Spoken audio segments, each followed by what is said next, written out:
The one thing about being undead no one ever talks about is how you can feel yourself rotting. All the time. I slumped into the old armchair in our makeshift lair and sighed heavily. You know, I said, trying not to scratch at the peeling grayish-green skin on my arm. The one thing about being undead no one ever talks about is how you can feel yourself rotting all the time. My companion, Zara, rolled her eyes as she fiddled with a stack of musty spell scrolls. "Oh, here we go again," she said, not looking up. "Must you bring up your decomposition issues every day? I'm trying to figure out how to get these runes to stop screaming at midnight, not wallow in decay."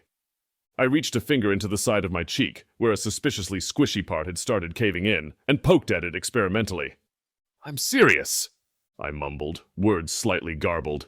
"It's like, I know zombies are supposed to be all numb and shuffling, but no one said I'd feel like a half-eaten peach left out in the sun. This is worse than that time you tried to teach goblins interpretive dance."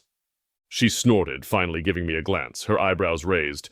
"Okay, first of all, that was a cultural exchange program gone wrong, and I still maintain those goblins needed more rhythm. Second, you're undead because you wouldn't stop flirting with that necromancer's apprentice. Didn't I tell you she was trouble?" I waved off her accusation. "Mira said she found my detached jawline charming. How was I supposed to know her master's resurrection had a no refunds policy?" Zara lifted a brow, eyeing the droopy edge of my left ear that had started to sag like a wilted flower. "Well, charming or not, I've got a bigger problem here. We've got a client coming in an hour. Some fancy vampire who wants us to track down an escaped shade. And I can't have you complaining about smell and rot when we're trying to look professional." I folded my arms. Or tried to. Part of my bicep felt like it was sliding downwards. "Professional? This place is literally half a basement and an overturned bookshelf. We store grimoires under a squeaky cot. And you're worried about appearances?" "Yes," she hissed. "Because I don't want the vampire thinking we're amateurs." She pointed a finger at me, the tips sparking with a faint glimmer of magic.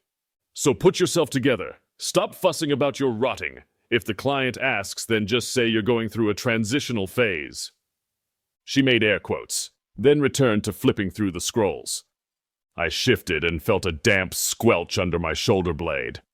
I hate transitional phases. Last time I had one was puberty, and at least back then the worst thing I had to worry about was acne, not my arm threatening to drop off if I waved too enthusiastically. "Look," Zara said, with tone softening a bit. She leaned down to rummage in a chest and pulled out a small jar of what looked like shiny green paste. I managed to whip up a salve. Might help with the necrotic smell. Rub some on your shoulders and neck, maybe behind your ears. That one's barely hanging on anyway." Taking the jar, I sniffed and coughed. "Smells like fermented cabbage," she shrugged. "Better than smelling like dead, rotting flesh, right?" I considered this. She had a point. I dabbed a bit under my chin. "Oh, yeah, that's tangy."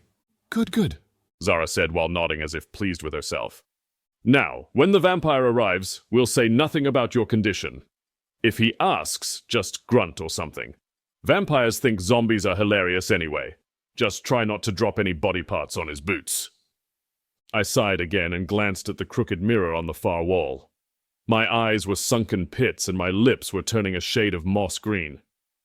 "This better pay well," I muttered while smearing more salve behind my ear. Zara laughed without looking back. "Hey, at least you still get to complain.